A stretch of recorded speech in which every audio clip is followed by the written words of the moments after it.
വിഖ്യാത ഫ്രഞ്ച് ചലച്ചിത്രകാരനായ ലൂയി മെല്ലെ 57 വർഷം മുമ്പ് കേരളത്തിലെത്തി ചിത്രീകരിച്ച കളർ വീഡിയോ ആണിത്. 1969 ഫ്രാൻസിലെ ടിവിയിൽ ഈ വീഡിയോ പ്രക്ഷേപണം ചെയ്തിരുന്നു. ഇന്ത്യയിൽ പിന്നെയും 13 വർഷം കഴിഞ്ഞാണ് 1982 ടിവിയിൽ കളർ ചിത്രങ്ങൾ ആദ്യമായി വരുന്നത്. ഇന്ത്യയെപ്പറ്റിയുള്ള 7 ഡോക്യുമെൻറ്റിലെ ഒരു ഭാഗത്താണ് കേരളത്തെ പറ്റിയുള്ള ഈ വീഡിയോ ഉള്ളത്. കേരളത്തിൽ നിന്നുള്ള ഒട്ടേറെ ദൃശ്യങ്ങൾ ഈ വീഡിയോയിൽ നമുക്ക് കാണാൻ സാധിക്കും. കേരളത്തിലെ മത്സ്യത്തൊഴിലാളികളുടെ ജീവിതം, കയർ തൊഴിലാളികളുടെ തൊഴിൽ രംഗം, കർഷകരുടെ കൃഷിരീതി, തോട്ടം തൊഴിലാളികളുടെ തൊഴിൽ രീതി, കർഷക റാലി തുടങ്ങിയവ വീഡിയോയിൽ നമുക്ക് കാണാം. കേരളത്തിൽ അന്ന് EMSൻ്റെ നേതൃത്വത്തിലുള്ള കൂട്ടുകക്ഷി മന്ത്രിസഭയാണ് ഉണ്ടായിരുന്നത്. കേരളത്തിൻ്റെ മുഖ്യമന്ത്രി EMS, മന്ത്രിമാരായ ഗൗരിയമ്മ, CH മുഹമ്മദ് കോയ എന്നിവരുടെ അഭിമുഖങ്ങളും വീഡിയോയിലുണ്ട്. വലിയ കമ്മ്യൂണിസ്റ്റ് നേതാവായ AKGയുമായിട്ടുള്ള അഭിമുഖവും വീഡിയോയിലുണ്ട്. AKGയുടെ ഏക കളർ വീഡിയോയും ഇതാണ്. ലൂയി മെല്ലെയുടെ ശബ്ദത്തിൽ ഫ്രഞ്ച് ഭാഷയിലുള്ള വിവരണമാണ് വീഡിയോയിലുള്ളത്. Les chalutiers ramènent en particulier des crevettes de bonne qualité qui sont traitées dans cette petite usine. L'œuvre est exclusivement féminine. Avec la surpopulation et le chômage qui sévissent ici, rien n'est mécanisé. Presque tous les chrétiens de l'Inde sont concentrés au Kerala. Ils représentent près du quart de la population de l'État.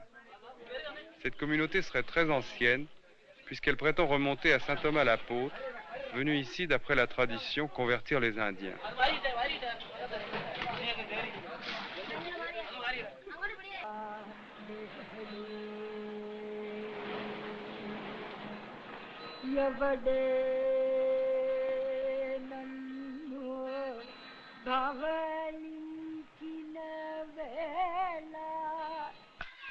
Mardi 17 avril, nous retournons dans les lagons.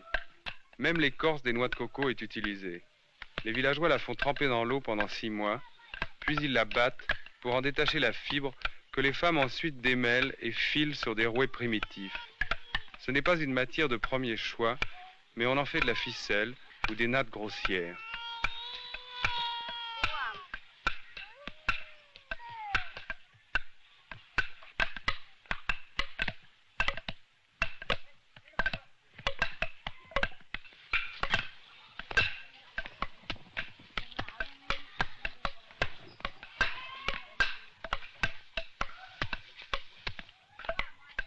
Pour tirer parti de cette industrie archaïque, qui est une de leurs principales ressources, certains villages se sont groupés en communautés de production, embryon d'un système collectiviste. Ce paradis tropical est aussi un enfer.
Ces paysans, misérables et exploités, sont pourtant les plus évolués de l'Inde, les plus instruits.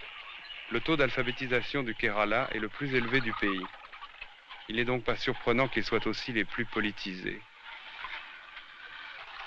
C'est ici et au Bengale que se trouvent les partis communistes les plus importants de l'Inde.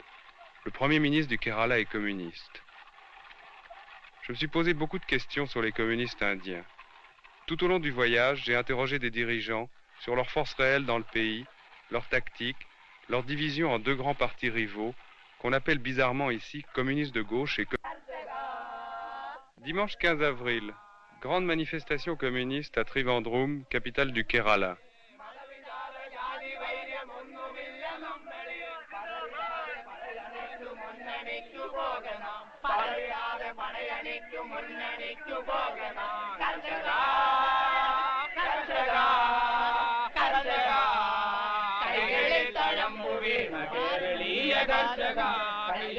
100 000 paysans venus en camion se rassemblent sous la pluie et vont défiler dans un ordre impressionnant.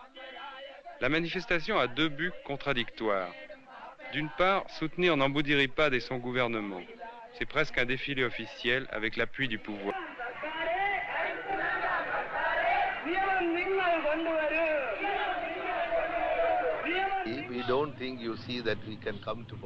Je ne crois pas que nous arriverons à nos fins dans le cadre de la démocratie parlementaire. Un jour viendra où les paysans dans les villages devront s'organiser et collaborer avec le prolétariat urbain.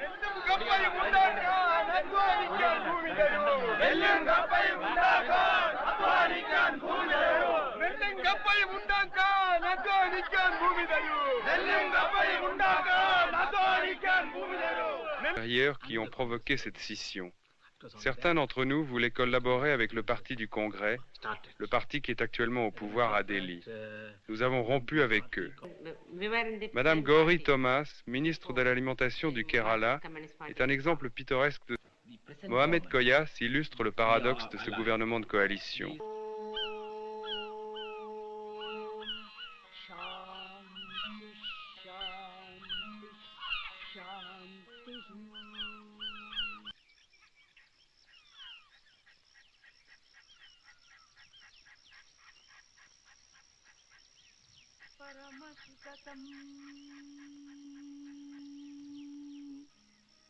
Kevalam Jnanamurtim Dvandvatitam Gaganashadrusham Tattvamasyadilaksham Yekam Vimalamachalam Sarvadhi. Il s'agit d'en faire partie, de s'y intégrer. Qui nous battons avec le temps dans une course absurde au bien-être matériel et qui ne sommes égaux finalement qu'en solitude. Machine à coudre sur une route déserte.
En réalité, notre première impression était la bonne. Les chemins de fer indiens sont un vestige du passé colonial, Kipling et l'Angleterre victorienne. Mercredi 11 avril. Ici encore, nous retrouvons le fantôme de l'Angleterre coloniale. Ces jeunes filles travaillent dans une plantation de thé à 1000 mètres d'altitude dans les montagnes du Kerala, compagnie anglaise qui l'exploite selon les plus strictes méthodes capitalistes. Les ouvrières sont attachées au domaine, nourries et logées sur place. La cueillette a lieu toute l'année, au fur et à mesure que les feuilles repoussent. Le travail est planifié, le rendement est excellent.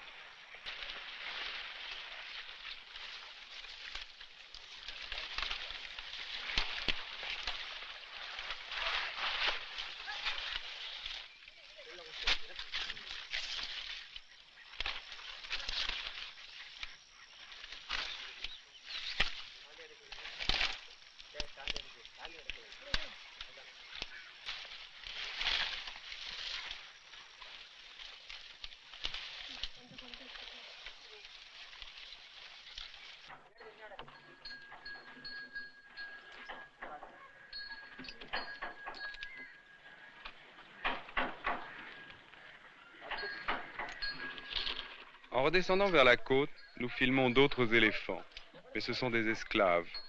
Ils travaillent dans un dépôt de bois attenant à une scierie.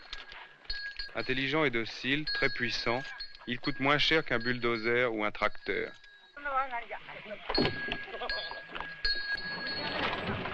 L'Inde du livre de la jungle, l'Inde qui était restée si longtemps le paradis de la vie sauvage, n'échappe pas aujourd'hui à cette règle.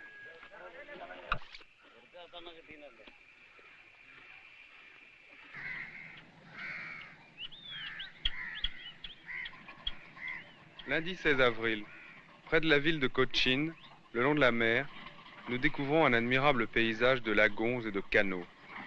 L'eau, les cocotiers, une infinité d'îles forment une nature mouvante où la terre et la mer se mélangent. Un rêve touristique garanti, encore intact pour le moment, mais qui ne tardera sûrement pas à être exploité.